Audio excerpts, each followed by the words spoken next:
ये है। यहाँ हमारे मुल्क का मसला क्या रहा है कि इक़्तिदार में इसलिए कोई बड़े जो भी वादे किए जाते हैं वो उन वादों के लिए नहीं आते, वो इक़्तिदार में आते हैं अपनी फैक्ट्रियाँ बनाने, लंदन में फ्लैट्स लेने, पैसा बनाना, अपने रिश्तेदारों को नवाजना, सारे टब्बर को अंदर ले आना, अपने बच्चों को तैयार करना बारियों के लिए। ये वजह है। अगर आज मेरे से पूछें कि अल्लाह ने जिस मुल्क को हर किस्म की नेमत दी हो, वो अगर आज इस हालत में है कि एक मकरूज करके उसको छोड़ा हुआ है, हम अपने बच्चों को, हमारे पास पैसा नहीं है बच्चों को पढ़ाने का, अस्पताल बनाने का, साफ पानी पीने, उसकी वजह ये है कि हम उन मुल्कों में से हैं जिनको कहते हैं डेवलपिंग वर्ल्ड, जिसमें अफ्रीका में बड़े मुल्क हैं, एशिया में मुल्क हैं, जिनके मुल्कों की बदकिस्मती ये हुई कि उनके साहिब इक़्तिदार वो लोग आए, उन्होंने बजाय लोगों के नाम पे आए और ख़ुद माल बनाना शुरू कर दिया। और वहाँ भी बिल्कुल यही पैटर्न है, उन्होंने भी अपने बच्चे तैयार किए, उन्होंने भी पैसा चोरी करके बाहर भेजा। तो हमारा ये चैलेंज है कि हम अब वो जो मुल्क एक मकरूज किया हुआ था और मकरूज करके छोड़ के गए और इदारे तबाह करके गए, अब चैलेंज ये है कि इस मुल्क को उठा के इस्लाह करके इसका पूरा जो पोटेंशियल है, जो अल्लाह ने इसको नेमतें बख्शी हुई हैं, इसको चेंज करके वो मुल्क बनाए जो बजाय लोगों से कर्जे मांगे, बजाय लोगों से इमदाद मांगे, दूसरे मुल्कों को इमदाद दे और कर्जे दे। तो आपने इन 26 माह में कितना अचीव किया है? आपने एक नारा लगाया था रियासत मदीना का, तो अपोजिशन वाले सवाल करते हैं कि वो जनाब रियासत मदीना किधर है, तो आपने कितना अचीव किया अपना मंशूर को? देखिए, रियासत मदीना, पहले हम क्लियर हो जाएं कि रियासत मदीना में हमारे नबी सल्लल्लाहु अलैहि वसल्लम जो दुनिया की तारीख के सबसे बड़े लीडर, कभी ना ऐसा आ सकता है ना कभी आया है, तो उन्होंने किया क्या था? उन्होंने सबसे पहले चीज़ ये की थी कि उन्होंने अहमियत दी थी अपने आम आदमी को, यानी उन्होंने कमज़ोर तबके को, गरीबों को, बेवाओं को, मजदूरों को, बूढ़ों को, पेंशन्स भी मदीना की रियासत में बनी थी पहली दफ़ा दुनिया में। तो उन्होंने सारी रियासत का मकसद ही बना दिया ये कि उसने, उसकी प्रायोरिटी है कि अपने कमज़ोर तबके को ऊपर उठाए। और जो भी जब रियासत के पास पैसा आना शुरू हुआ तो पैसे से उन्होंने अपने मालात नहीं बनाए, उन्होंने मेफेयर में बड़े बड़े अरबों रुपए के प्रॉपर्टीज नहीं ली, उन्होंने वो सारा पैसा लगा दिया नीचे लोगों को उठाने के लिए। ये था मदीना का मॉडल। और दूसरी चीज़ मदीना के मॉडल में थी रूल ऑफ लॉ, कानून की बालादस्ती। जो सबसे इम्पोर्टेंट चीज़ ये थी कि उन्होंने ये कहा कि मेरी अगर बेटी भी चोरी करेगी तो उसको वही सजा मिलेगी जो आम किसी शहरी को मिलेगी। इसको कहते हैं कानून की बालादस्ती, रूल ऑफ लॉ। ये है बेसिकली मदीना की रियासत के असूल। यहाँ जंग क्या हो रही है? यहाँ एक तरफ तो हम कोशिश कर रहे हैं कि एक मकरूज मुल्क पनाहगाह बनाए, जो लोग बेचारे मजदूर दिहाड़ी के लिए बाहर से आते हैं, एक एक रुपया बचाते हैं ताकि अपने घर वालों को भेज सके, उनके लिए पनाहगाह बना दें, उनको खाना भी मिले, वो रहें भी, इज्जत से रहें। और वो जो भी दिहाड़ी कमाए वो सारा उनका पैसा बचे बजाय किराए पे जाए या खाने पीने में, वो जाए अपने घर वालों को देने के लिए। तो ये पनाहगाह हम सारी जगह इंशाल्लाह बनाते जा रहे हैं और क्वालिटी की बना रहे हैं। दूसरी चीज़ हमने क्या की, हेल्थ कार्ड लेके आए। ये जो हेल्थ कार्ड है ये सबसे ज्यादा एक आम आदमी के लिए चीज है, हेल्थ इंश्योरेंस। उसके पास कार्ड हो कि उसके पास, वो उसके खानदान को किसी को कोई बीमारी होती है तो वो हेल्थ कार्ड में जाए किसी भी गवर्नमेंट के अस्पताल में और उसका इलाज हो जाए। ये पहली दफा पाकिस्तान में कि पख्तूनख्वा ने तो फैसला किया, सारे शहरों को वो देने लगे। पंजाब में अब मैं जा रहा हूँ इंशाल्लाह, बुध को मैं मीटिंग कर रहा हूँ उनसे। मैं पंजाब में भी कहने लगा हूँ कि पहले तो सारा जो पंजाब का गरीब तबका है उसको हेल्थ कार्ड मिलना चाहिए, फिर आहिस्ता आहिस्ता ऊपर आए, सफेद पोश को लेके। लेकिन एक इंसान के पास जो सबसे मुश्किल वक्त है घर में होता है जब लोग बीमार होते हैं, उसके पास जो, जिसकी वजह से शौकत खाना बना था, कैंसर के मरीज को देखा, बेचारा सारा दिन दिहाड़ी करता था अपने भाई का ध्यान रखने के लिए। अब मैंने सोचा कि हमें इतनी तकलीफ है तो उधर क्या गुजरा, तो वो शौकत खानम के पीछे था, यही हेल्थ कार्ड के पीछे। ये हमारा दूसरा बहुत बड़ी चीज है। और انشاءاللہ جو اب یہ ہم لے کے آ رہے ہیں، یہ مجھے بڑا فخر ہے کہ پہلی دفعہ ہم غریب لوگوں کے لیے، تنخواہ دار لوگوں کے لیے گھر بنا رہے ہیں. یعنی ہم، اور وہ کیسے بنا رہے ہیں؟ وہ ایسے کر رہے ہیں، یہ نیا پاکستان ہاؤسنگ اسکیم. نیا، اچھا وہ ہے کیا اسکیم؟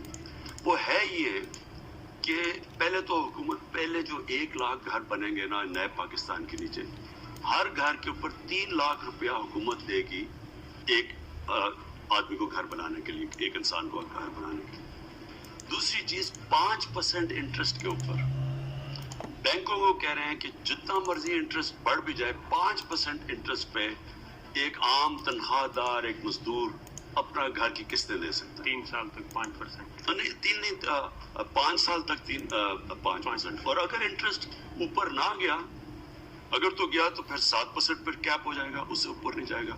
اور اگر نہ گیا تو پھر کم بھی ہو سکتا ہے. اس سے کیا ہوگا؟ وہ لوگ جو کرائے کے گھروں میں رہتے ہیں، وہ بجائے کرایہ کے گھروں میں رہنے میں وہی کرایہ وہ قسطوں میں چلا جائے گا اور ان کو اپنا گھر بھی مل جائے گا. یہ ایک انقلاب ہے، اور اس کے لیے ہم نے بڑی کوشش کی اور اللہ کا کرم ہے. میں اپنی چیف جسٹس کا خاص شکریہ ادا کرتا ہوں. ایک قانون بنانا تھا فور کلوجر لا، وہ کل پاس ہوا ہے. 2 سال ہم کوشش کرتے رہے، کل پاس ہو. اس سے کیا ہوگا؟ اس سے یہ ہوگا کہ بینک پھر پیسہ دینا شروع کریں گے. اس وقت مثلا ہندوستان میں 10% لوگوں کے پاس یہ جو گھروں کے لیے پیسے لیتے ہیں بینکوں سے 10% ہے. امریکہ میں 80% ہے، ملیشیا میں 30% ہے. Home finance. Home finance. Pakistan میں 0.2% ہے. تو اب یہ اس سے پیسے ملنے شروع ہو جائیں گے. تو ہر آدمی دیکھیں نا، لوگ ترستے ہیں کہ ہمارے سر پہ ایک اپنا گھر ہو.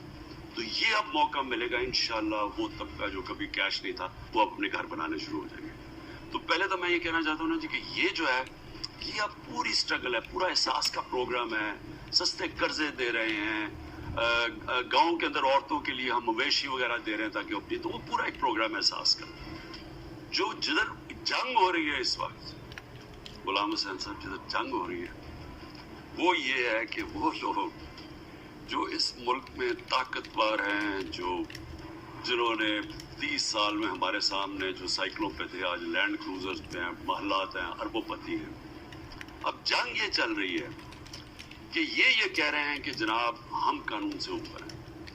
قانون ہے تو کمیوں کے لیے، غریبوں کے لیے، وہ ان کو بشک آپ جیلوں میں ڈال دیں. ہم جو مرضی کریں اس ملک میں، ہم جتنی مرضی چوری کریں، ہمارے جو مرضی آپ آئیں، ہمیں آپ ہی ہاتھ لگا سکتے، کیونکہ ہمیں کوئی خاص مخلوق اتری ہوئی ہے، وہ فلائی مخلوق جو ہے. ہم وہ لوگ ہیں جن کو پاکستان کا قانون ہاتھ نہیں لگا سکتا. اگر سپریم کورٹ بھی فیصلہ کرے، 5 ممبر بینچ پوری JIT بنا کے بھی فیصلہ کرے کہ آپ نے چوری کی ہے، اس ملک کا پیسہ چوری کر کے باہر لے کے گئے. ایک مفرور ہے، بھگوڑا ہے، سزا یافتہ ہے، عدالتوں کو مطلوب ہے، اشتہار چھپ رہے ہیں. نواز شریف صاحب آپ کب واپس لا سکتے ہیں؟ نہیں، ایک نہیں ہے، فائنانس منسٹر کا بھاگا ہوا ہے یہاں سے. اچھا مزیدار چیز ہے، سارے یہ جب منہ کھولتے ہیں عمران خان کی تعریفیں کرتے ہیں، ان کو کوئی ضرورت نہیں ہے میری تعریفیں اتنی زیادہ کرنے کی. لیکن میرے سوال میں ان سے بار بار پوچھتا ہوں کہ یہ بھاگے، میں تو تب پاور بھی نہیں تھا جب سارے بھاگے ہیں. سلمان شہباز میری بہت تعریف کر رہے ہیں، یہ جو سارے اکٹھے مل کے ہر روز کنٹینر پہ چل کے میری تعریف کرتے ہیں.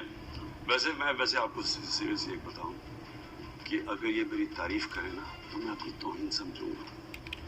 ان لوگوں سے تعریف کرنا مطلب کہ میں نے بھی کوئی جرم کیے ہوئے. یہ وہ لوگ ہیں جنہوں نے اس ملک کو ادھر پہنچایا جدھر میں نے تو 30 سال، اس عمر کا فائدہ یہ ہوتا ہے کہ میں نے تو سب کو، میں تو جانتا تھا جب یہ شہباز اور نواز پھل کے ٹوکرے DCs کے گھر کے کمرے کے باہر کھڑے ہوتے تھے رشوت دینے کے لیے، تو تب سے شروع ہوا نا. پھر سریا لگایا وہ جنرل جانی کے گھر پہ، میں تو تب سے جانتا ہوں، سب کو جانتا ہوں. یہ کیا تھے، یہ کیا بن گئے.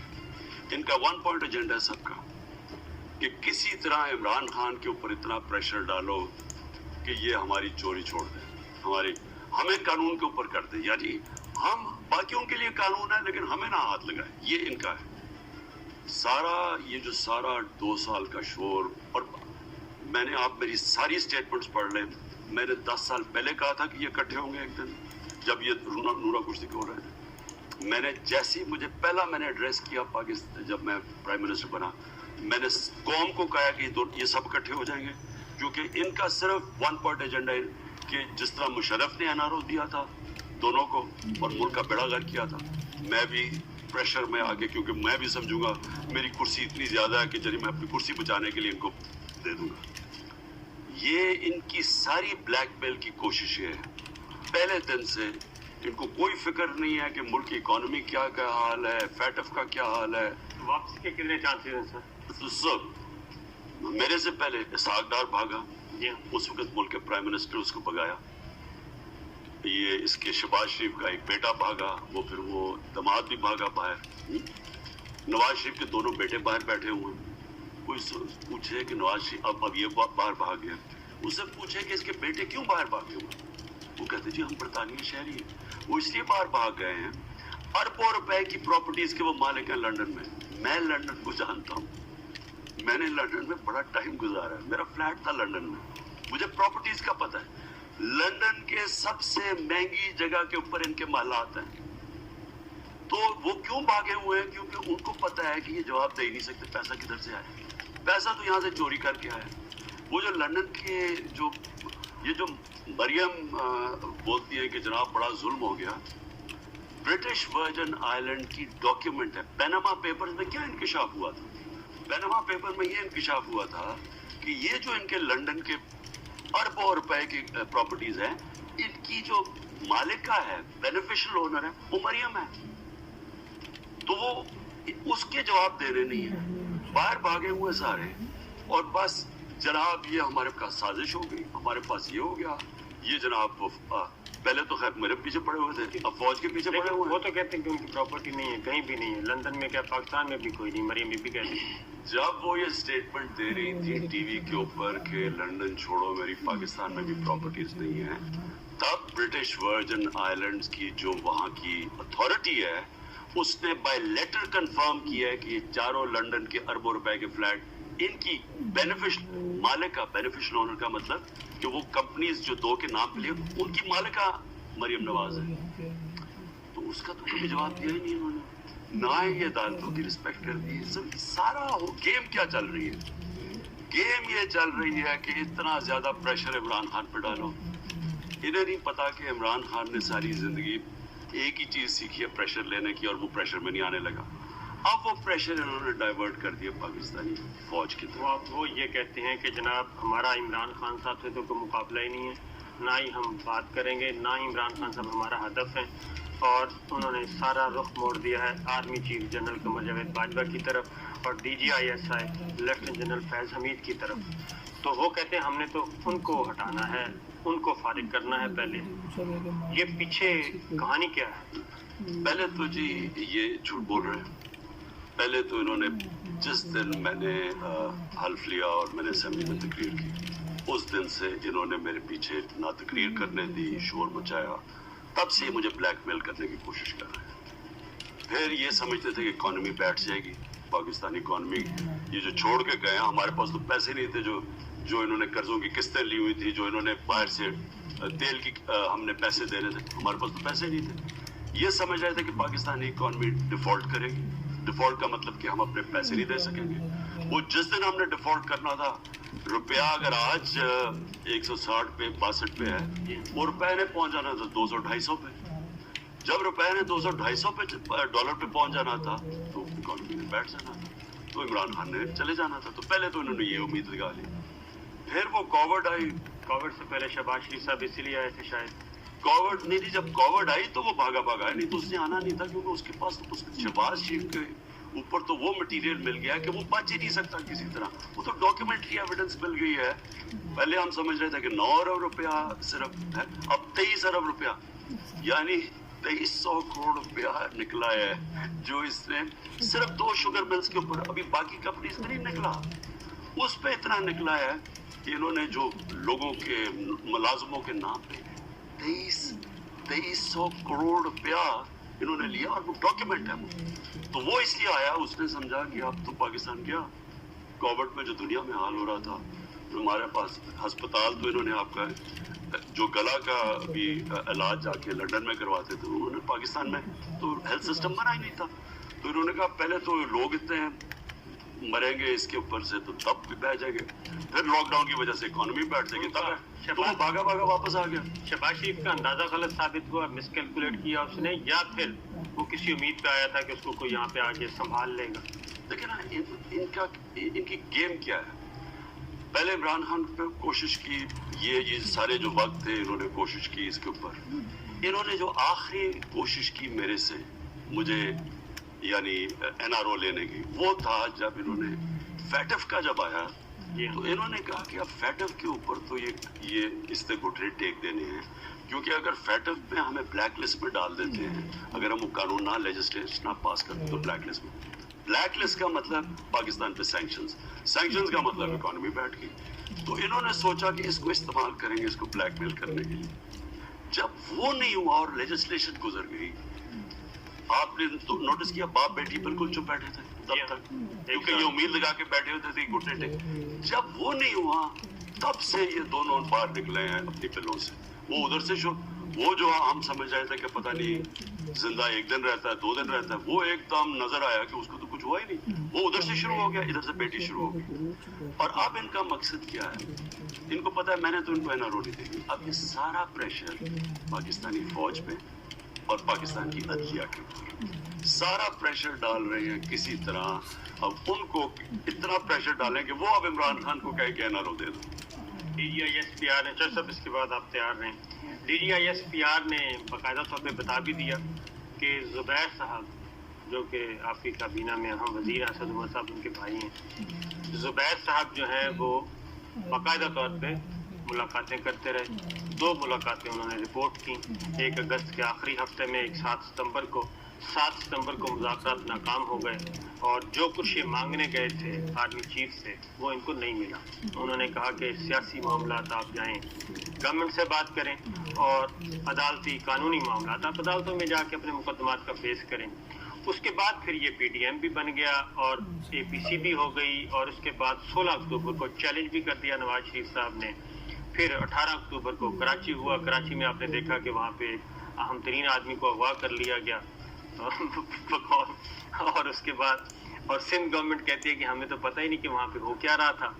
तो ये सारी चीज़ें हो रही थी, तो आप इस बारे में आप क्या कहेंगे कि ये अगवा इतने बड़े बड़े हो रहे हैं, तो वज़ीर आज़म बिल्कुल लाइलम है और वज़ीर आला सिंध को भी नहीं पता, किसी को भी नहीं पता।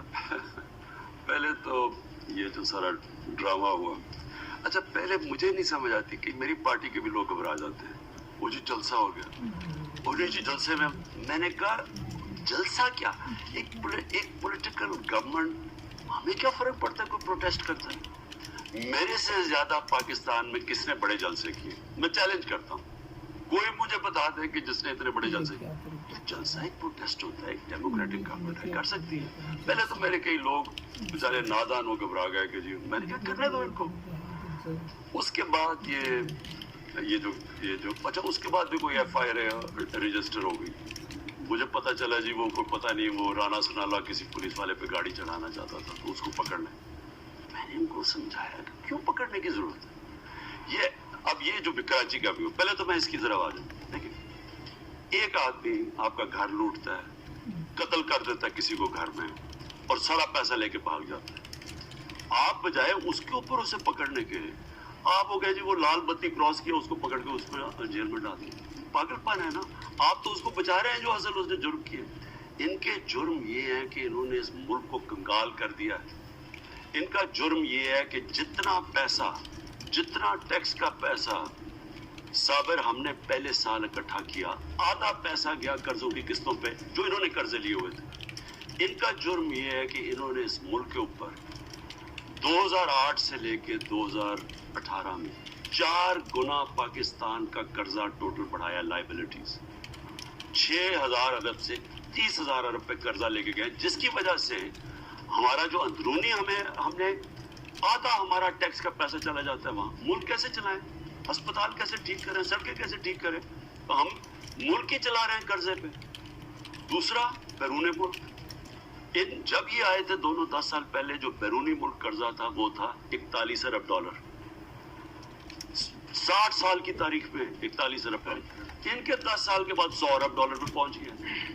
ان کے دور میں جو بیرون ملکی ان کو قسطیں دینی پڑتی تھی وہ تھی 2.5 ارب ڈالر پیپلز پارٹی کو۔ پیپلز پارٹی کی اوسط جو انہوں نے باہر 5 سال اپنے قرضے دینے تھے بیرون، وہ 2.5 ارب ڈالر تھا۔ نون لیگ کا 5 ارب ڈالر تھا، ہمیں 10 ارب ڈالر دینا پڑ رہا ہے۔ پاکستان کی تاریخ میں کبھی اتنا زیادہ آپ کو قرضہ باہر نہیں، قسطیں نہیں دینی پڑ رہی۔ تو ان کا یہ قصور ہے کہ انہوں نے ملک کو مقروض کر کے رکھ دیا ہے، تو ان کی چھوٹی چھوٹی ایف آئی آر تو ان کے فائدے میں جاتی ہیں۔ یہ امکان ہے کہ ان کو آپ چھوٹی چھوٹی چیزوں کے اوپر جناب ہیرو بنا رہے ہیں ان کو۔ اہم ترین آدمی میں نے کہا تھا اغوا ہو گیا، آپ کو نہیں پتا، ایک معصوم آدمی گرفتار ہو گیا۔ افواہ کون ہوا؟ اغوا ہو، آئی جی سندھ کو اغوا کیا گیا۔ میں تو اس کو ایک کامیڈی سمجھتا ہوں، میں تو یہ جب سوچتا ہوں مجھے ہنسی آتی ہے اس کے اوپر، یہ کیا مذاق ہو رہا ہے۔ دیکھیں جی، بات یہ کہ ان کا پورا زور لگا ہوا ہے، اور میں افسوس سے آپ کو کہتا ہوں، میں آپ دونوں کو افسوس سے کہتا ہوں، میں اپنی قوم کو افسوس سے کہتا ہوں، ان کے ساتھ سارے پاکستان کے دشمن ملے ہوئے ہیں۔ ہندوستان سب سے آگے اور اسرائیل ان کے ساتھ ملا ہوا ہے۔ اسرائیل اور انڈیا کی لابی اکٹھی کام کرتی ہے امریکہ میں امریکہ کا سسٹم جانتا ہوں، لابسٹ ہوتے ہیں۔ جو آئی پیک ہے، جو اسرائیل کی لابی ہے، وہ سب سے تکڑی لابی ہے۔ اس لیے تو اسرائیل کی جو ساری مڈل ایسٹ کی امریکہ کی پالیسی ہے، اسرائیل کنٹرول کرتا ہے۔ اس کے ساتھ مل گئی انڈین لابی بہت مضبوط ہے وہاں۔ یہ ان کے پوری طرح ان کے ساتھ مل کے، اور ان کا ہمارا ریپرزینٹیو کون ہے؟ حسین حقانی۔ وہ حسین حقانی پوری طرح ان کے ساتھ مل کے انٹرنیشنل سازش چلا رہے ہیں۔ اب یہ دیکھیں وہ کراچی میں وہ خانہ جنگی شروع ہو گئی، پولیس اور اس کی فوج کی لڑائی ہو گئی۔ یہ کون؟ ہندوستان کے سارے بات۔ مجھے صرف یہ بتا دیں کہ یا تو فیصلہ کر لیں کہ ہندوستان ہمارا خیر خواہ ہے، باقی یہ 72 سال میں کبھی اتنی اینٹی مسلم اور اینٹی پاکستانی حکومت ہندوستان کی نہیں جو یہ موجودہ حکومت ہے۔ وہاں تعریفیں ہو رہی ہیں، عمران خان کو نکالا جا رہا ہے، جنرل باغ فوج ذلیل ہو رہی ہے، خانہ جنگی شروع ہو گئی، اور یہ اس چوہے کو، نواز شریف کو ہیرو بنایا جا رہا ہے۔ جی یہ جمہوریت کا ہیرو ہے۔ جس آدمی کو جس کا خدا پیسہ ہو، یہ پیسے کے لیے، میں آج آپ کو کہہ رہا ہوں، اپنی دولت بچانے کے لیے یہ بے شرم لوگ آج وہ گیم کھیل رہے ہیں۔ اب مجھے بتائیں، پاکستانی فوج سارا نیریٹو آج، اور یہ جب نواز شریف پرائم منسٹر تھا، نریندر مودی اسٹیٹمنٹ دے رہے ہیں کہ جی راحیل شریف جنرل وہ دہشت گرد ہے، اسٹیٹمنٹ دے رہا ہے، لیکن نواز شریف بڑا اچھا آدمی ہے لیکن وہ کچھ کر نہیں سکتا۔ اس کی تعریفیں کر رہا ہے، اس کو میری کیوں نہیں تعریف کرتا وہ؟ اور فوج کو کیوں نہیں برا بلا، فوج کو برا بلا، میری کیوں نہیں تعریف کرتا؟ کیونکہ ان کا یہ ان کے ساتھ جا کے پورا ملا ہوا ہے۔ اپنی کتاب میں لکھا ہوا ہے، ان کی سب سے کریڈیبل جرنلسٹ ہے، اس نے کہا کہ کھٹمانڈو کے اندر کانفرنس میں چھپ کے نواز شریف ملا پاکستانی فوج سے ڈر کے نریندر مودی سے۔ تو یہ ہمارے وہ لوگ ہیں۔ نواز شریف کا جو پرائمری ایم جب سے ہے، یہ ایک بیماری ہے، میں آپ کو آنیسٹلی کہہ رہا ہوں، یہ بیماری ہے، یہ پیسہ لالچ بیماری ہے۔ اس کو پتہ ہی نہیں ہے کہ اس کے پاس کتنا پیسہ۔ میں آپ کو رائٹنگ میں دیتا ہوں، انہوں نے 30 سال سے پیسہ چوری کر رہے ہیں، ان کو پتہ ہی نہیں کہ ان کے پاس کتنا پیسہ باہر پڑا ہوا ہے، لیکن خدا پیسہ ہے۔ اب اس کو بچانے کے لیے یہ پاکستانی فوج کو ذلیل کرے گا، یہ ملک کو، یہ انڈو اسرائیلی لابی کے ساتھ ملے گا، یہ حسین حقانی جیسا گھٹیا آدمی جو صرف اور صرف بیٹھ کے پاکستان کے خلاف زہر اگلتا ہے اور پاکستانی فوج کے خلاف۔ اچھا، اب سر یہ ساری انفارمیشن آپ کے پاس ہیں اور ہماری انٹیلیجنس ایجنسیز بھی بتا چکی ہیں، لندن میں یہاں تک بتا چکے ہیں کہ وہ کن کن سے ملاقاتیں کر رہے ہیں، کن کن غیر ملکی سفارتکار رپورٹ آتی ہے، آپ کے پاس رپورٹ؟ میرے پاس آئی بی کی بھی رپورٹ آتی ہے، آئی ایس آئی کی بھی آتی ہے، کن کن سے یہ ملتے ہیں، پچھلے دروازے سے کون آتا ہے، یہ کن کو جا کے ملتے ہیں۔ وہ کوئی پاکستان کا خیر خواہ نہیں ہے، وہ سارے چاہتے ہیں کہ پاکستان تباہی ہو۔ ہندوستان کی تو اسٹیٹڈ پالیسی ہے کہ پاکستان کے 3 ٹکڑے ہوں۔ پھر سب سے ان کو ڈر پاکستان سے کیوں ہے ڈر؟ یہ سوچے نا، کیوں اسرائیل آج سے 30 سال سے اسلامک بام لگا ہوا ہے؟ کیونکہ ان کو ڈر پاکستانی فوج سے۔ ان کو پتہ ہے کہ پاکستانی فوج ایک دنیا کی طاقتور فوج ہے، نیوکلیر آرم فوج ہے، तो उनको अब वो चाहते क्या हैं? वो ये चाहते हैं पाकिस्तान से वो जो रूस से हुआ था, जो सोवियत यूनियन से हुआ था, कि अंदर से टूट जाए। ये इनकी पूरी कोशिश है। ये जो सारी साजिशें करते हैं, कलबुदशन, वो जो यादेव था, वो था, ये जो कबायली, आज जो हमारे 20 अगले दिन हमारे सिक्योरिटी फोर्सेस शहीद हुए, ये कौन करवा रहा है? किसका इंटरेस्ट है कि आपस में शिया सुन्नी को कौन लड़ा रहा है? मैंने पहले कहा था कि शिया सुन्नी के उलमा को कत्ल करने का इनका प्लान है। मैंने पहले जो इन्होंने वो आदिल खान को कत्ल किया, उससे मैंने 3 हफ्ते पहले बताया था कि हम 3 महीने से तैयार बैठे हैं। हमने साजिश इनकी रोकी है कि पहले शिया सुन्नी के इनके आलमों को कत्ल करो, आपस में खाना जंगी शुरू करो। ये किसका इंटरेस्ट है? और ये कौन गेम खेल रहा है कि जनाब फौज के अंदर इंतशार फैलाने की कोशिश? जी, मैं बाकी तो फौज के साथ हूँ, लेकिन जनरल बाजवा और जनरल फैज के खिलाफ हूँ। ये इससे ज्यादा मुनाफिक, इससे ज्यादा कोई जलील अपने मुल्क के खिलाफ कौन हरकत कर सकता है? और फिर अदलिया को वो जी वो एक जज का नाम ले रहा है, जी वो जज ठीक है, वो फलाना जज ठीक है। जजेस के अंदर भी पैदा कर रहा है सिर्फ अपनी दौलत बचाने, चोरी अपनी बचाने के लिए। पहले चोरी करके नुकसान पहुंचाओ, फिर उसको बचाने में मुल्क का बेड़ागर करो।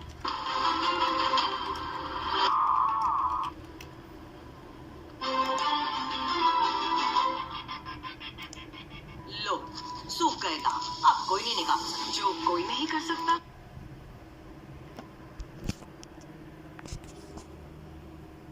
रास्ते में देना, हम तो ये समझते हैं कि मोहम्मद से वफा तूने तो हम तेरे, ये जहाँ चीज है क्या लोहो कलम तेरे।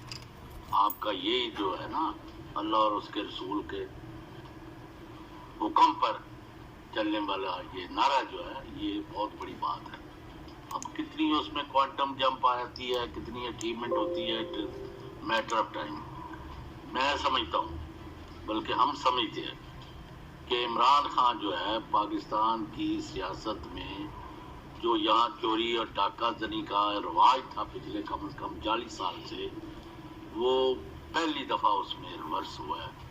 और एक दयानतदार, एक किसी से पानी का गिलास के रवादार भी जो नहीं है, जो उसके बदतरीन मुखालफ भी नहीं कह सकते इमरान खान जो है मटीरियली करप्ट है, कोई नहीं कह सकता। और ये आज भी लोग जो है जिनका काम ही ये इकट्ठा करना है डाटा, उनकी आज भी ये मुतफिका राय है। हैविंग सेड दिस, और आपने मैक्रो लेवल पर कोरोना हो, ये बहुत बड़ी बात है कि हिंदुस्तान आप पर चढ़ दौड़ने वाला था अपनी हिकमत अमली से। इसी इमरान खान ने और इसी जनरल कमर बाजवा ने उसको नाकाम बनाया, और वो आज अपने जख्म चाट रहा है। और चाइना जो है उसने उनको शाह रग से पकड़ा हुआ है, और वो उसके बाद वो यानी वो फड़फड़ाते रहते हैं, कर कुछ नहीं सकते किसी का। Having said this, hats off to you for this policy कि जो फरवरी 19 में हुआ, उसके बाद उनको नाको चने चुका है। Having said this, ये बड़ी बड़ी अचीवमेंट्स है, सारी का भी आगे भी बात करेंगे। लेकिन आम तासर ये है कि लोगों का ख्याल है कि ये शो ख़त्म होने से पहले ये हुकूमत ख़त्म हो जाएगी, ये एक नाकाम गवर्नमेंट है, अवाम के लिए कुछ नहीं कर रहा, महंगाई का सैलाब आया हुआ है, और आम आदमी बिलक रहा है, बददुआवां दे रहा है चोलियां फैला फैला के, और बैड गवर्नेंस है, और रिश्वत का बाजार घर में। इन चीज़ों के उत्ते की कहते हो? साहब देखिए, मैं आपको पहले एक चीज़ बता दूं कि लोग बदकिस्मती से लोग तकलीफ में जब होते हैं तो उनमें सब्र भी ख़त्म हो जाता है, और तकलीफ तो होनी थी। मैं कौम को आसान ज़बान में समझाता हूँ। एक घर है, घर के अंदर अफराद, 2-3 अफराद उस घर को जुआ खेलते हैं, शराब पीते हैं, पैसा लुटा देते हैं, घर को मकरूज करके चले जाते हैं और चले जाते हैं। अब वो जो घर के फर्द बच जाते हैं, वो क्या करते हैं?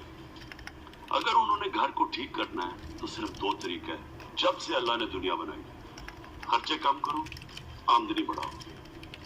आमदनी बढ़ाने के तरीके सोचो और खर्चे कम करते जाओ, ताकि आप कर्जे ना लेने पड़े, क्योंकि वैसे कोई कर्जे देने के लिए तैयार है। अब वो घर वाले बैठे हुए हैं, कभी कोई किराया मांगने आ रहा है, कभी कोई कह रहा है जी आपने सौदे के पैसे नहीं दिए, कभी जी स्कूल की फीस नहीं दी, तो घर मुश्किल में तो पड़ा हुआ है ना।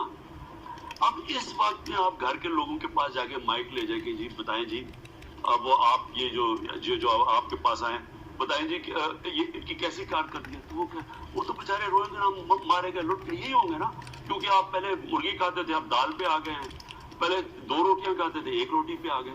ایسے ہی ہوتا ہے نا جی، جب گھر پہ قرضے چڑھے ہوتے ہیں تو یہ پہلے تو یہ فیصلہ کر لیں کہ کیا پاکستان کی تاریخ کا سب سے بڑا قرضہ چڑھا ہوا تھا پاکستان پہ جب ہمیں حکومت ملی ہے یا نہیں.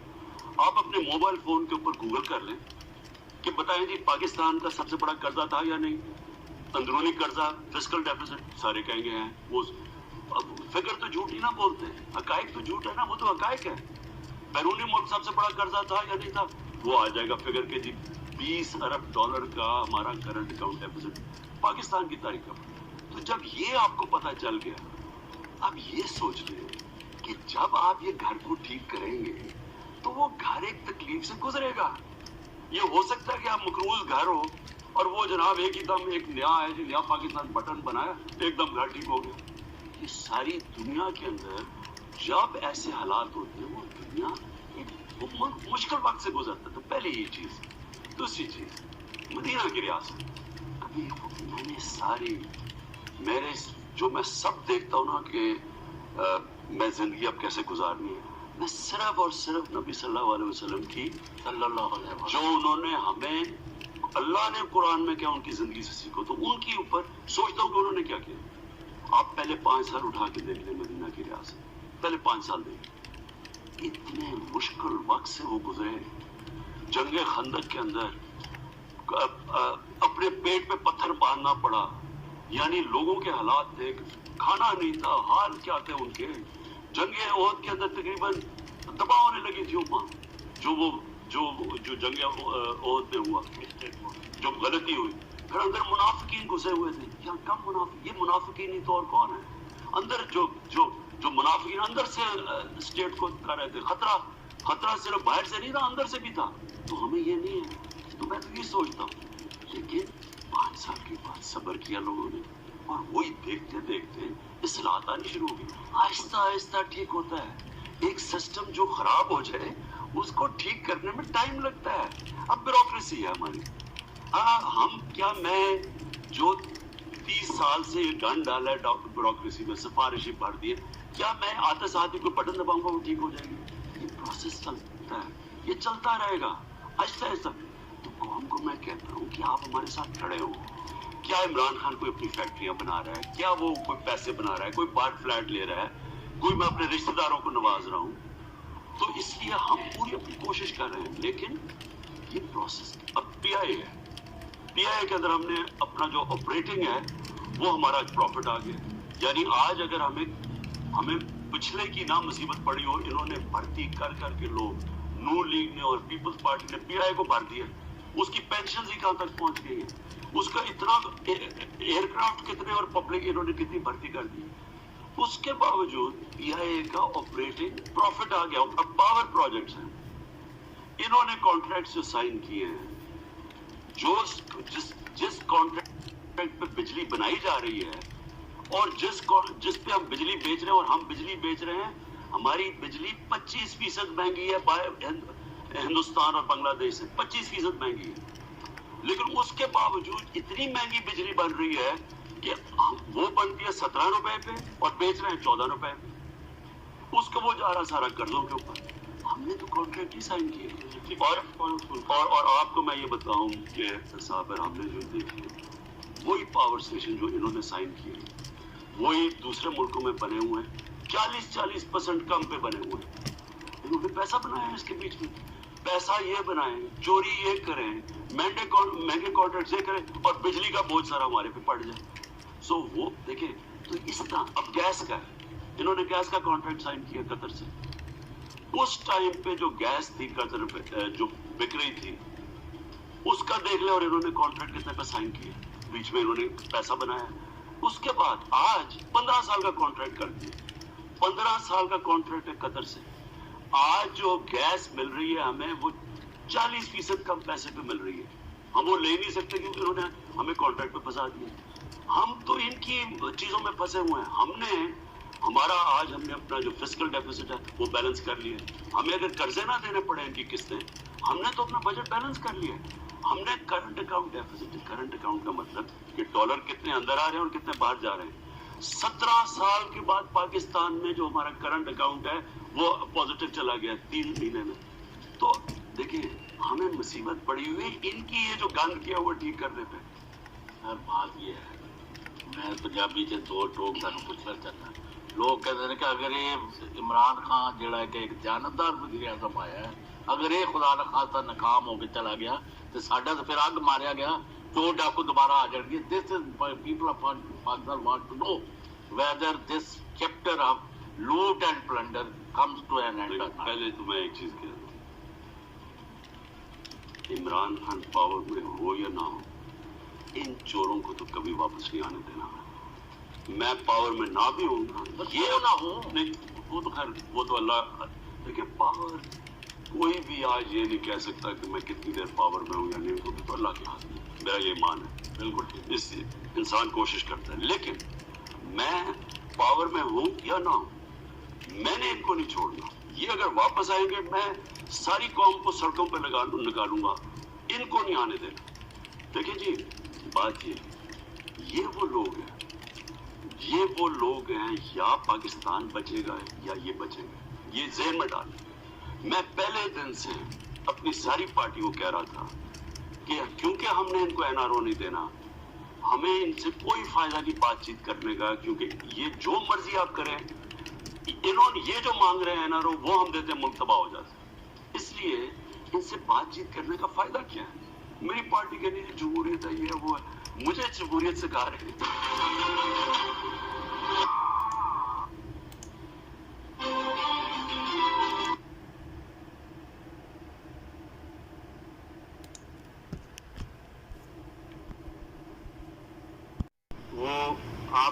वो कहते हैं आप तो हदफ ही नहीं है, अब उनकी तरफ टारगेट शुरू कर दिया। देखिए जी मेरा तो मैं साबिर आपको एक बात बताऊं, ये भी हमने बड़ी गलती की। मुझे हालांकि जनरल बाजवा कहते थे कि ये मिल रहे हैं, फलाना मिलने आ रहा है, मैं इनसे कॉन्वर्सेशन, मैं आज समझता हूँ कि बिल्कुल गलती की, इनको मिलना ही नहीं चाहिए था। हमने बिल्कुल इनको नहीं मिला। क्या फायदा हुआ मिलके? आज ये जो गालियां निकाल रहे हैं, जो ये जबान इस्तेमाल कर रहे हैं फौज के खिलाफ, दुश्मन भी नहीं ऐसी जबान का, तो क्या फायदा हुआ इनसे? देखें वो जो भी मिल रहे थे वो चाह क्या रहे थे? एनआरओ चाह रहे थे कि जो हमारी चोरी माफ कर दें। तो जब या तो फैसला कर लें कि आपने इनकी चोरी माफ करनी है, मैं तो ये कह रहा हूँ कि मेरी कब्र भी खोद देना, तो मैं तब भी, जब तक मैं जिंदा हूँ, मैं कभी इनको माफ नहीं कर सकता। क्योंकि जनरल मुशर्रफ ने जितना बड़ा जुल्म इस मुल्क से किया, इन दोनों को एनआरओ देकर, और कैसे किया? वो प्रेशर में आ गया। ये सर आपकी नॉलेज में था सारा कुछ, मुलाकातें कर रहे थे? जी मुझे बताया था, जनरल बाजवा मुझे बताते रहते थे।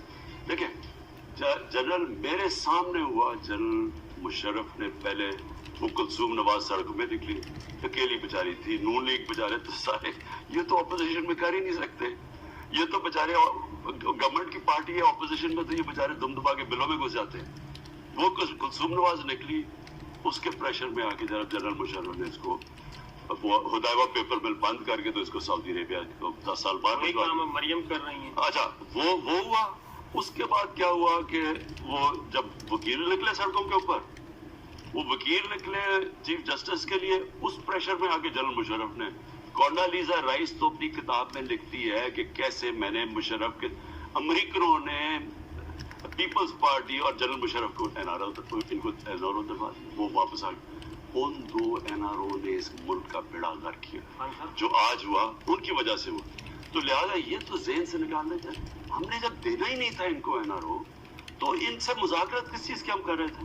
क्या ऐसा तो नहीं है जो लोग आपके पास आते रहे हैं, आप खुद भी बता रहे हैं, बिटवीन द लाइन आपने बताया था कि कोई बादशाह सलामत भी थे, कोई और भी थे, जिन मुल्कों ने सिफारिश की थी आपको कि जनाब इनको जाने दें और इनको एनआरओ दे दें, क्या इस वक्त जो तहरीक चल रही है और आपके पास इंफॉर्मेशन भी हैं, जो लंदन में मुलाकातें हो रही हैं, क्या वही तमाम मुल्क इनके पीछे तो नहीं है इस वक्त, जनरल बाजवा के पीछे, आपके पीछे, जनरल फैज के पीछे, कि इनको जनाब हटाएं, जब तक ये सेटअप है कोई मसला हल नहीं हो सकता?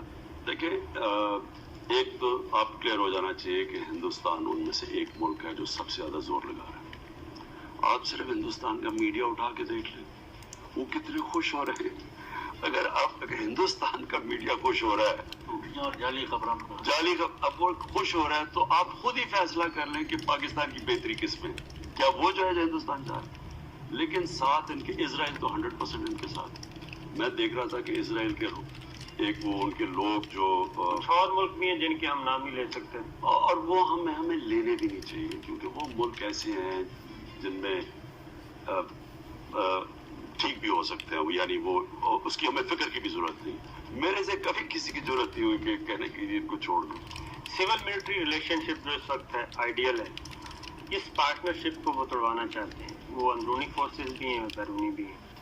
तो क्या आप समझते हैं कि आप सिविल मिलिट्री लीडरशिप इस वक्त दोनों मिलके उन तमाम साजिशों को और उस प्रेशर को फेस करेंगी और कोई क्रैक्स नहीं आएंगे आपके दरमियान? देखिए, सिविल मिलिट्री रिलेशनशिप पहले तो माजी में चले जाए खराब क्यों होती है? क्या आसिफ जरदारी या नवाज शरीफ को बड़ी कोई जमहूरियत की फिक्र थी? उनको कोई फौज रोक रही थी उनके डेमोक्रेटिक प्रोसेस के अंदर? क्या वजह थी? वजह ये थी कि जो ISI होती है और जो मिलिट्री इंटेलिजेंस होती है और जो IB होती है, क्योंकि इनका एक ये भी काम होता है कि प्राइम मिनिस्टर की हिफाजत करना, प्राइम मिनिस्टर के इर्द गिर्द जो फोन कॉल्स मॉनिटर करना, मेरे इर्द गिर्द जो लोग हैं उनको मॉनिटर करना, वो सारी दुनिया की intelligence agencies heads of state की पूरी मॉनिटरिंग करती हैं, अपने हेड्स ऑफ स्टेट की। उसकी वजह होती है उनको प्रोटेक्ट करना होता है, उन्होंने हमारी हिफाजत करनी होती है। जब वो ये कर रही होती है तो उनको ये भी पता चल जाता है कि इमरान खान कितना पैसा चोरी कर रहा है, किस बैंक अकाउंट में पैसा भिजवा रहा है, कितनी उसकी बाहर प्रॉपर्टीज है, सबसे पहले इनको पता चल जाता है। अब IB तो मेरे हाथ में है, मैं IB में अपना आदमी वो चुप करके बैठा रहेगा, वो तो नहीं मुझे कहेगा। अब ISI जब उनका आके मुझे कहता है कि सर आपकी वो पैसा वो लोगों को पता, या वो बोलता है उनको पता होता है, मेरी खतरे की घंटी बजनी शुरू हो जाती है कि जी ये तो इसको पता है और ये तो कभी भी निकल सकता है। इनकी फिर कोशिश होती है उनको कंट्रोल करने की। जो सारी सिविल मिलिट्री रिलेशनशिप में मसला किधर आता है, उनको कंट्रोल करने में। ये चाहते हैं कि वो पंजाब पुलिस बन जाए ये नवाज शरीफ, या ये चाहते हैं कि ये बिल्कुल ये जो मर्जी करें, ये कुछ ना करें। उसकी वजह से वहां से मसले शुरू होते हैं। वो जाके फिर इनको बताते हैं कि ये गलत हो रहा है, ये गलत हो रहा है, फलाना गलत हो रहा है। पहले तो ये कोशिश करते हैं कि उनको भी कोई पैसा चल जाए ताकि वो चुप हो जाए। जिस तरह वो जनरल आसिफ जजुआ को वो मरी के गवर्नर हाउस में BMW पकड़ा दी नवाज शरीफ ने मुंह बंद कराने के लिए। काना करते हैं ना ये जजेस को, इन्होंने कम काना किया। वो जो इन्होंने पैसा जब लाहौर के जौहर टाउन में अरबों रुपए की प्रॉपर्टी जब इन्होंने रिश्वत में दी लोगों को, तो एक जज था मेरे ख्याल में जस्टिस कियानी, उसने नवाज शरीफ को बुला ली। इन्होंने बाकी जजेस को पैसा खिला दिया, फ्रॉड्स खिला दिए चुप करवाने के लिए। तो इनका फौज प्रॉब्लम वहां होता है, मेरा भी प्रॉब्लम नहीं। मुझे फर्क फिक्र नहीं, उनको पता है मैं क्या कर रहा हूँ, उनको पता है मैं कैसे रह रहा हूँ, तो मेरा तो कोई प्रॉब्लम ही नहीं है। इसलिए हमारी रिलेशनशिप, सिर्फ हमारी रिलेशनशिप का बेसिस ही एक है कि पाकिस्तान बेहतर हो। वो भी चाहता है पाकिस्तान की सिक्योरिटी, हम भी चाहते हैं, तो हम क्यों, इसलिए पहली दफा आपकी हार बनी है सिविल और मिलिट्री में। आप सर एक बार बात कह रहे हैं कुछ अरसे से, अभी भी कही है और तवत्तर के साथ कह रहे हैं कि इक़्तिदार और नजरिया, इन दोनों में से मुझे एक चीज रखनी पड़ी तो मैं नजरिया रखूंगा, इक़्तिदार को फारिग कर दूंगा। फिर आपने कहा कि मैं रहूं या ना रहूं, मैं इनको नहीं छोड़ूंगा, अवाम को बाहर निकालूंगा। तो ये कोई इंडिकेशन हैं या आपने कोई मुतबादल स्ट्रेटेजी बनाई हुई है? क्या कोई खतरात आप देख रहे हैं? देखिए, वो बात नहीं है। जब भी आप किसी चीज का जायजा लेते हैं ना, तो वो हमेशा कहते हैं hope for the best, be prepared for the worst. बुरे से बुरा क्या हो सकता, बुरे से बुरा ये कहते इंतजार नहीं होगा तो क्या होगा, मैं छोड़ दूंगा इनको। फिर मैं ये इन्होंने ये जो निकाले हैं लोग, ये तो निकाले सारे किराए के टट्टू, कोई कीमे के नाम दे के, पैसे दे के। वो कोई आ रहा है जी इस्लाम बचाने के लिए आ रहा है, कोई किसी से पूछो जी, लोगों को पता ही नहीं क्यों निकल रहे हैं। हम तो निकालेंगे अपने मुल्क को बचाने के लिए, और वो कौम निकलेगी जो निकाली है मैंने पाकिस्तान में कौम, और वो हम निकालेंगे। कभी भी खुदा न खास्ता ये हो ही नहीं। देखिए, जिस दिन आप जिस दिन ये वापस आ गए, ये जो खिचड़ी है बीच में, अब खिचड़ी है ना, ये जो सर्कस है ना पूरी, अब सर्कस है ये। इनका कोई मकसद इमरान खान को गिराना है जी, ये कोई नजरिया तो नहीं है ना। गिराना क्यों है? वो सारों को डर लगा हुआ है कि ये अगर वो पकड़ा गया तो उसके बाद मेरी बारी आएगी फलाने की, और बारी इनकी आएगी, इसलिए डरे हुए सारे। देखिए सिंपल चीज मैं आपको ये, पाकिस्तान इनको जो जो जो खतरा अब इनको है कि पाकिस्तान निकल गया सही डायरेक्शन में। पाकिस्तान की कोविड में दुनिया तारीफ कर रही है, आज दुनिया मिसाल दे रही है। अमेरिका का वो एक उसकी अभी स्टेटमेंट आई है फरीद ज़करिया के प्रोग्राम में, अमेरिका का सीनियर ऑफिशियल कहता है कि अगर पाकिस्तान की तरह अमेरिका ने कोविड से डील किया होता तो आज हमारा ये हाल ना होता। WHO, world economic forum, international इदारे पाकिस्तान की तारीफ कर रहे हैं कि वो मुल्क है जिसने बड़ा अपनी माशियत को भी बचा लिया, अपने लोगों को भी बचा लिया। अब इनको मुसीबत पड़ गई है, हमारी अब माशियत पे करिए। आपको सागर पिछले महीने हमारी पाकिस्तान की तारीख में सबसे ज्यादा सीमेंट की सेल हुई है, सीमेंट की पाकिस्तान की तारीख में। इसका मतलब इकोनॉमी उठ रही है। उससे पिछले महीने मोटरसाइकिलों की पाकिस्तान की तारीख में सबसे ज्यादा बिके हैं मोटरसाइकिल। इसका मतलब लोग हमारी इकोनॉमी चलनी शुरू हो गई है। इनको खतरा आ गया है, इकोनॉमी इंडस्ट्री एक्सपोर्ट्स 29% एक्सपोर्ट्स बढ़ी है। इसका मतलब कि देखिए मुल्क तरक्की कब करता है? जब उसकी एक्सपोर्ट्स बढ़ती है, जब पैसा ज्यादा डॉलर अंदर आते हैं बनिस्बत इनके दौर में 60 अरब डॉलर इंपोर्ट आ रहा है, यानी डॉलर बाहर जा रहे हैं, और 20 अरब डॉलर की एक्सपोर्ट है। हमारा पहली दफा उल्टा हो गया। अब इकोनॉमी भी सही चल रही है, आहिस्ता आहिस्ता हम ये सारी चीजों पे काबू पा लेंगे। ये जो अब मैं आपको सिर्फ ये बताना चाहता हूँ कि जो हमारे अब प्रोजेक्ट्स हैं, नया पाकिस्तान प्रोजेक्ट, पहली दफा पाकिस्तान के गरीबों को घर मिलेंगे। लेकिन जो ये मैं 2 बड़े शहर बना रहा हूँ, एक कराची का बंडल आइलैंड और एक लाहौर की रावी सिटी, ये याद रखें कि ये पाकिस्तान को उस लेवल पे ले जाएंगे, रोजगार मिलेगा। लेकिन जब तक हमारे मुल्क में अब ये जो कर्जे चढ़े हुए, अगर आधा आपका पैसा चला जा रहा है टैक्स का, कर्जों की किस्तों पे, मुल्क कैसे चले? तो इससे वेल्थ क्रिएशन होगी, इससे मुल्क की दौलत बढ़ेगी। ये जो बंडल आइलैंड है कराची का, अच्छा पहले तो इन्होंने हमें परमिशन दी, सिंध में परमिशन की हालांकि जरूरत नहीं थी, वो है फेडरल गवर्नमेंट का वो, लेकिन वो तो सिंध हुकूमत तो कह रही है ये वफाक ने खिलाफ आइन कायम किया है, खिलाफ दस्तूर है और इसको वापस लेना चाहिए। मुझे अफसोस, इसका बैकग्राउंड क्या है? अफसोस से कहना पड़ता है मुझे साबिर, इन्होंने परमिशन दी, इनसे हमने NOC लिया, परमिशन ली। इनके पास 50 साल से इनकी गवर्नमेंट है, इनको तो कभी ख्याल नहीं है। 12 साल से इनकी गवर्नमेंट बैठी, इनको ने तो कभी ख्याल नहीं है। मैंने ये भी कहा हम आपके साथ मिलकर कर रहे हैं। अब ये बंडल आइलैंड का फायदा सबसे ज्यादा किसको है? सारा सबसे ज्यादा सिंध को फायदा है। नौकरियां सिंध में, पैसा सिंध में, जो भी इसका प्रॉफिट है वो सिंध में जाएगा। यानी सारी चीजें जो आइलैंड का फायदा होगा वो सिंध में जाएगा। सिर्फ पाकिस्तान को क्या फायदा है? हम समझते हैं कि इसमें कम से कम 40 अरब डॉलर का फॉरेन एक्सचेंज आएगा। हमारा मसला इस वक्त सबसे है, हमारा फॉरेन एक्सचेंज रिजर्व बड़े नीचे है। उसकी वजह से रुपया प्रेशर में आता है, रुपया प्रेशर में आता है, महंगाई हो जाती है। इससे आइलैंड से हम समझते हैं 40 अरब डॉलर मुल्क के अंदर आएगा। अब सोचे सारे पाकिस्तान का फायदा है, असल फायदा सिंध का। अब रावी सिटी है जो लाहौर में बना रहे हैं, रावी सिटी लाहौर बच जाएगा इससे, क्योंकि वो लाहौर फैलता जा रहा है, लाहौर का पानी वाटर टेबल ऊपर आ जाएगा। रावी को बचा लेंगे, ट्रीटमेंट प्लांट बनाएंगे, रावी में बजाय सूरज का पानी सही पानी जाएगा, रावी भी ठीक हो जाएगा, नौकरियां मिलेंगी इस पे। और फिर दोनों शहर जो हम बना रहे हैं साबिर, ये बिल्कुल अब मॉडर्न सिटी जिनमें एनवायरमेंट, माहौलियात का खास तौर पे ध्यान रखा जा रहा है। ग्रीन सिटीज बन रही है जिनके अंदर हम वो मटेरियल इस्तेमाल करें ये जो इंटरनेशनल बेस्ट प्रैक्टिसेस लेके आ रहे हैं। लाहौर रावी सिटी का ज्यादा फायदा पंजाब में, ये आइलैंड का सबसे ज्यादा फायदा सिंध में।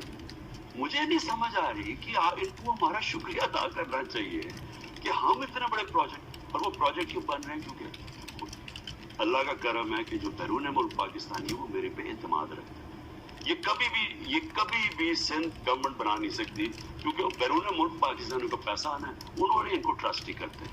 ये हमारी वजह से, और मैंने ये भी कहा कि हमारे साथ मिल सके कर लो, फायदा पाकिस्तान का है और सिंध का खास तौर पे। तो कि ये जो जिसको आप सर्कस कहते हैं, PDM, मौलाना फजलुर रहमान उसके सरबराह हैं, उनके 3-4 टारगेट हैं और तवातर के साथ कह रहे हैं कि आप दिसंबर में आप नहीं होंगे, इस्तीफा दे देंगे, اور اس کے بعد سینٹ کا الیکشن. اگر آپ نے استعفیٰ نہ دیا تو پھر دوسرا آپشن ہے وہ استعفیٰ دے دیں گے سینٹ سے, سینٹ کا الیکشن روکنے کے لیے الیکٹورل کالج ختم کر دیں گے.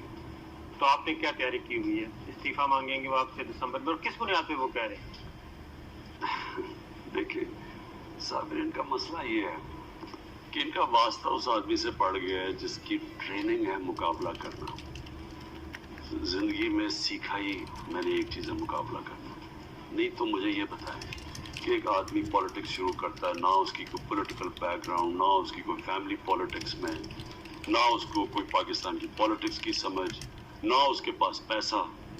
اگر وہ واحد پاکستان کا پولیٹیشین ہے جو زیرو سے شروع کر کے, اور پاکستان کی وہ پارٹی آج سب سے بڑی پارٹی ہے اور وفاقی پارٹی ہے. یہ نواز شریف کو آپ کو پتہ ہے جنرل جیلانی اور جنرل ضیاء الحق نے جس طرح ان کو پال پول کے رشوتیں دلوا کے یہ بنے. یہ جو دوسرے ہیں دونوں وہ بچے جو ہیں وہ ماں باپ کے بچے, آپ ان کے بارے میں بات ہی نہیں کرنا چاہتا. یہ کیسے مقابلہ کریں گے؟ فضل الرحمان بڑے شاطر پولیٹک, وہ ان کو اپنی باپ کی وجہ سے, باقی بھی فیملی پارٹیز ہیں.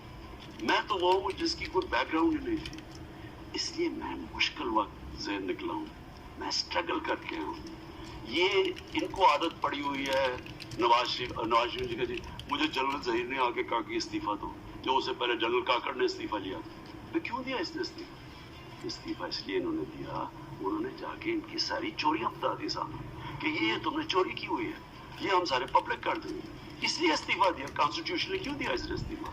مجھے تو نہ کسی کی فکر ہے, نہ مجھے ان کا فکر ہے, نہ مجھے کسی نے کچھ کہنا ہے. میں ایک کانسٹیٹیوشنلی, اور وہ الیکشن جو 80% پاکستانیوں نے فیفن کے مطابق کہا تھا فری اینڈ فیئر ہے, جو الیکشن 2013 میں تو انہوں نے سارا امپائروں کے ساتھ مل کے الیکشن لڑی تھی. 2013 کی الیکشن میں 50% زیادہ پٹیشنز تھی 2018 کے مقابلے میں. So therefore, جب آدمی آیا ہی ہو ایک فری اینڈ فیئر الیکشن سے, جو اسٹرگل کر کے آیا ہو, ان کو ان کا کس کا ڈر ہوگا؟ اور وہ 12th مین کا ڈر جو اسمبلی میں ہی نہیں بیٹھا.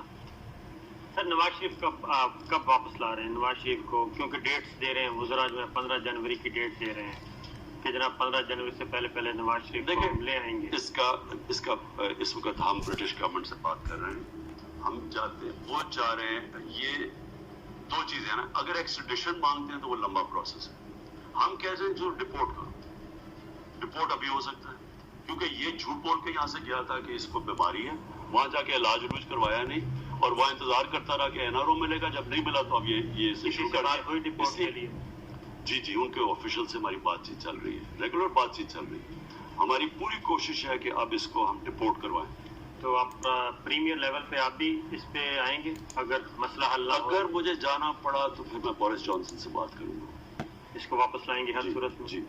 اور دوسرا پیرالل آپ واپس لانا چاہ رہے ہیں, مریم بی جانا چاہ رہی ہیں, کیونکہ جو زبیر صاحب کے پاس ان کے 3 باتیں تھیں.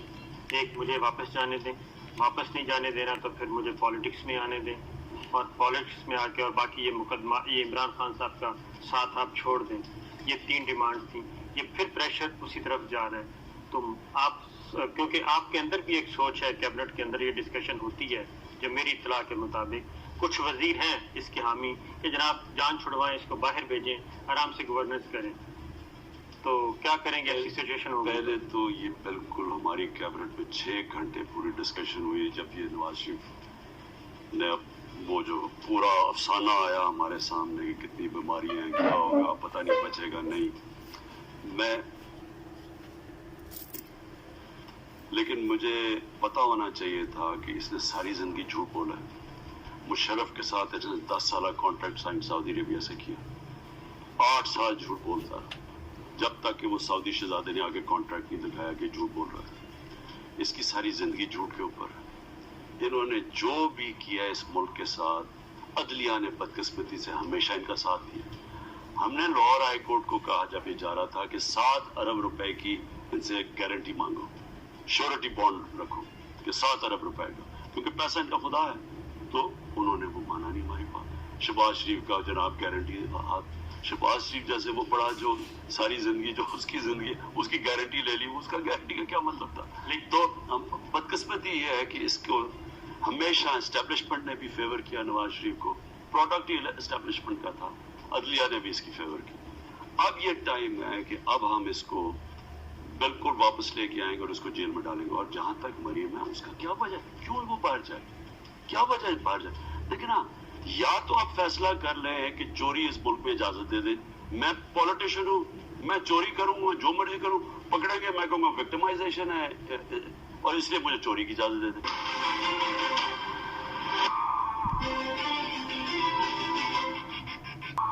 कल सर सुप्रीम कोर्ट ने एक बहुत अच्छा ऑर्डर पास किया चीफ जस्टिस ऑफ पाकिस्तान ने कि एहतसाब अदालतों को हुक्म दिया उन्होंने कि अब आप डे टू डे बेसिस पे हेयरिंग करें और तमाम ज़ेर इल्तवा मुकदमात निपटाएं।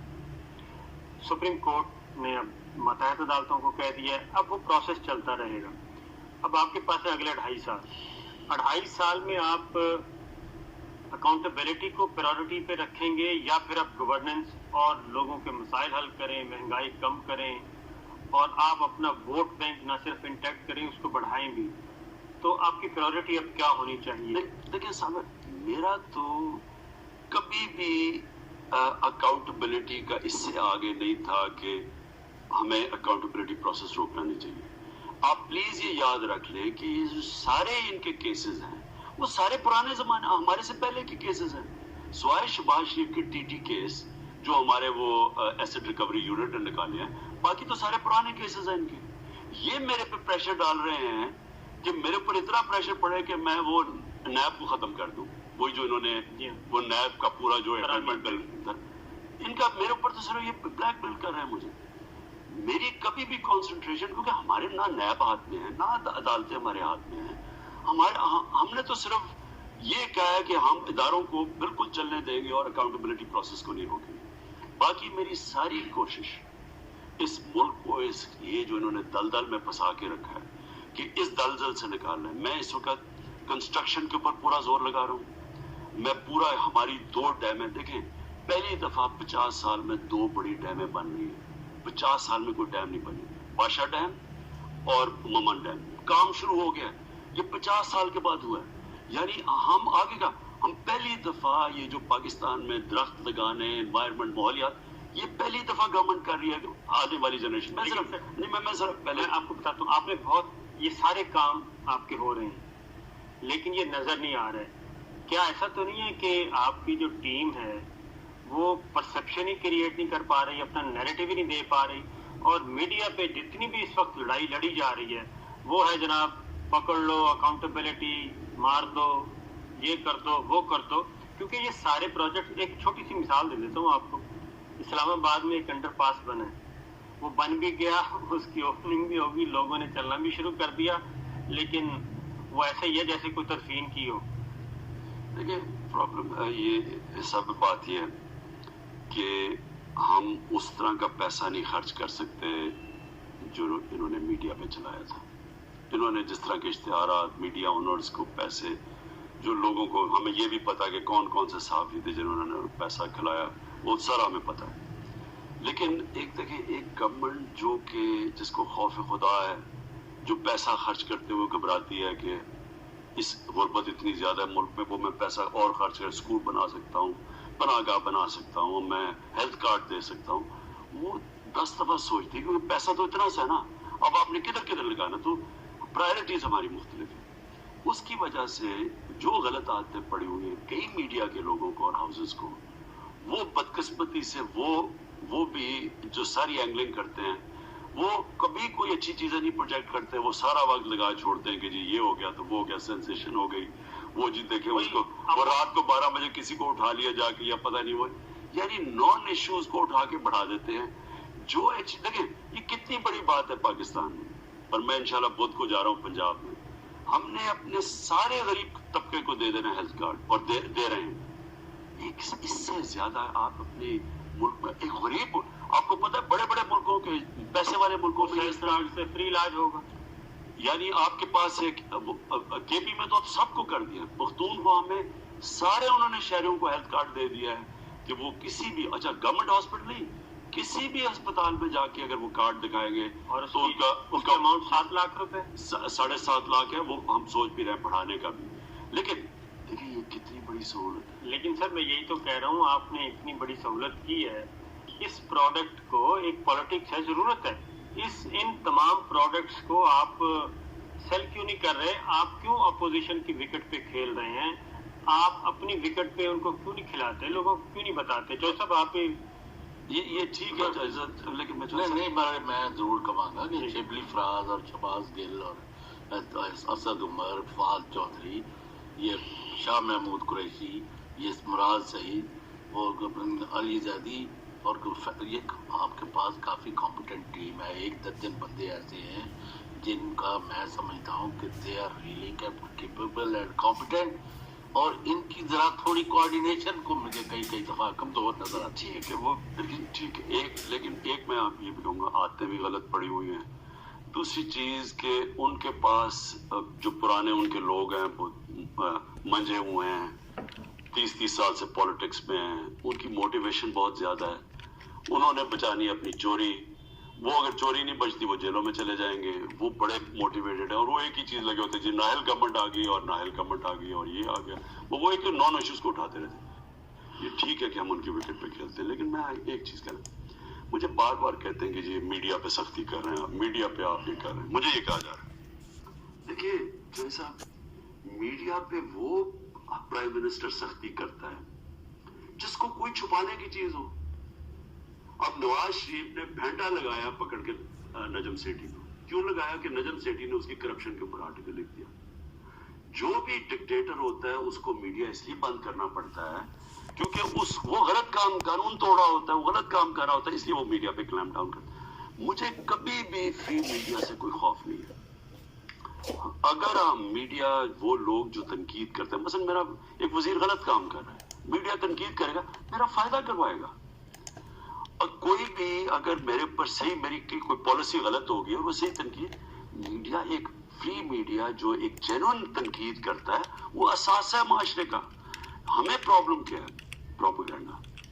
ये पैसे चलाते हैं, प्रोपेगेंडा करते हैं, फेक न्यूज देते हैं, फेक न्यूज के ऊपर पूरी कहानी चला देते हैं, गवर्नमेंट को वो चीजें करते हैं जिससे गवर्नमेंट को नुकसान होता है। मुझे नहीं नुकसान, गवर्नमेंट को अपनी फेक न्यूज यानी एक फरमाइश के ऊपर, पैसे के ऊपर गवर्नमेंट, मुझे सिर्फ उसके ऊपर होता है, फेक न्यूज के ऊपर, जिधर जान के एक स्लैंडर किया जाता है जो कि मगरब के अंदर कभी कोई नहीं कर सकता क्योंकि वो सीधे वहां उनके वॉच डॉग इतना मीडिया का तगड़ा होता है, आप कभी ऐसी हरकत नहीं कर सकते। मुझे सिर्फ उससे प्रॉब्लम है। बात से माफ करना, मैं तो इस चीज का कायल हूँ कि भाई जो आपका पहले ही है, आपका बड़ा प्लस क्या है, वही जो पर्सनल है पहले, फिर है कि आपने हमेशा चोरी डाके के खिलाफ जहाद किया और फिर इसीलिए इस जगह पर बैठे हैं। तो मैं कहता हूँ कि कोई भी हो, ऑल सिटीजन ऑफ पाकिस्तान जो भी चोरी और डाका मारता है उसको फेस करना चाहिए, खा वो जर्नलिस्ट है तो खा वो कोई है।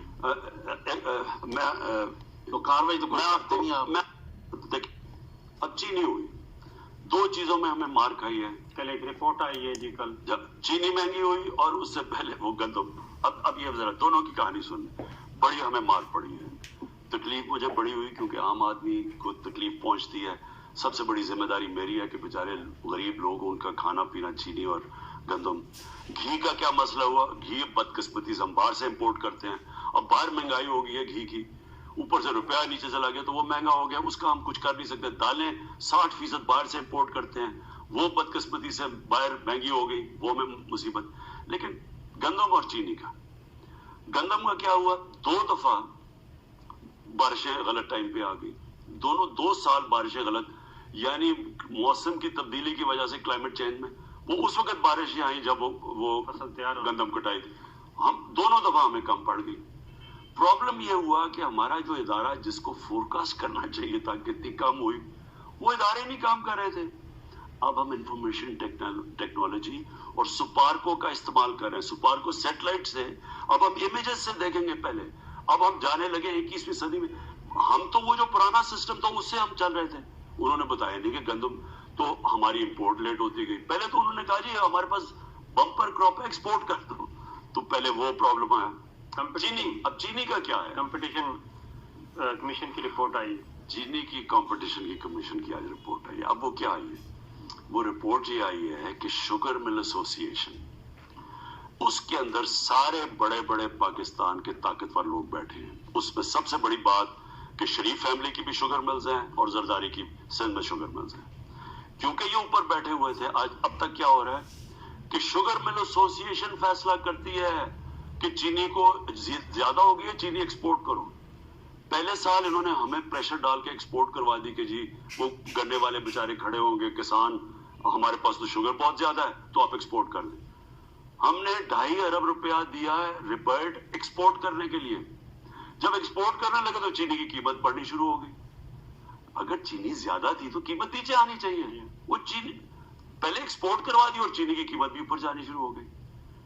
फिर उससे हमारे से पहले जब ये शाहिद खान अब्बासी था, वो सलमान शहबाज यहाँ आया, उन्होंने 20 अरब रुपए की रिबेट ली इनसे।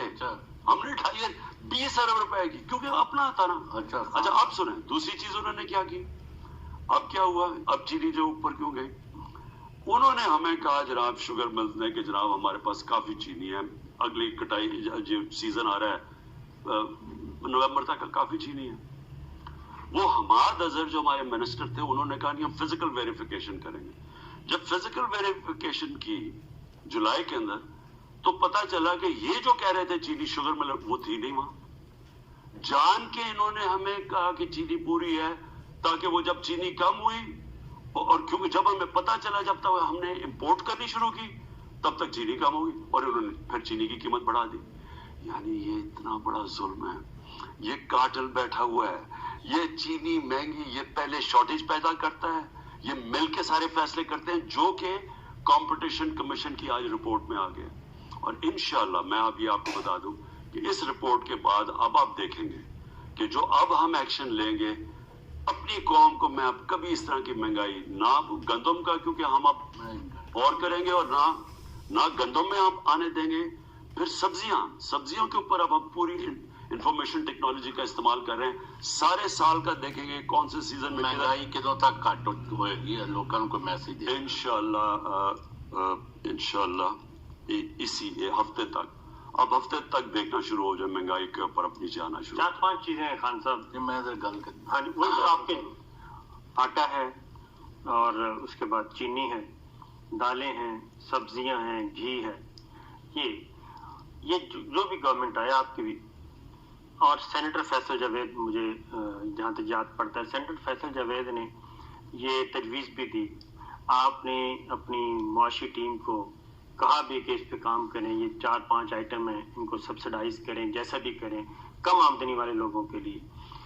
लेकिन जब वो उधर जाता है तो वो सारी चीज़ें गिटमिट हो जाती हैं और तजावीज़ आपकी रद्दी की टोकरी में या कहीं ना कहीं डाल दी जाती हैं, क्योंकि वो IMF की कुछ शराइत आ जाती हैं दरमियान में। तो लो इनकम और गरीब आदमी, क्योंकि हम सारा दिन, क्योंकि हम खुद खरीदारी करते हैं, हम वो सुपर एलीट एंकर नहीं है, तो ये सारी चीजें हैं, तो इन गरीबों के लिए तो कुछ ना कुछ पैकेज होना चाहिए। देखिए साबिर, हुकूमत जब तक अपने गरीब तबके का ध्यान ही ना रखती, वो हुकूमतें वही होती हैं जो कि जिधर थोड़े से लोग अपनी जात के लिए आते हैं। मुझे इसकी सबसे ज्यादा तकलीफ है, मैं आपको यकीन दिलाऊं, मेरे जो आप अगर कहना मुझे 2 साल में जो मुझे सबसे ज्यादा, मुझे जिसकी रातों की अगर मेरी नींद गई है, वो ये महंगाई की वजह से, और वो खाने पीने की चीजों के ऊपर। और तो महंगाई होती रहती है, जो कि आम आदमी बेचारा 25% वैसी गुर्बत के नीचे है। उसके अलावा कोविड भी आ गई, उसका अलग मसला, फिर 25%, 20-25 थोड़े से ऊपर है। अब उनके लिए जब महंगाई होती है तो वो यानी उनके क्या घरों पे गुजरती है, तो मुझे वो बड़ी तकलीफ थी।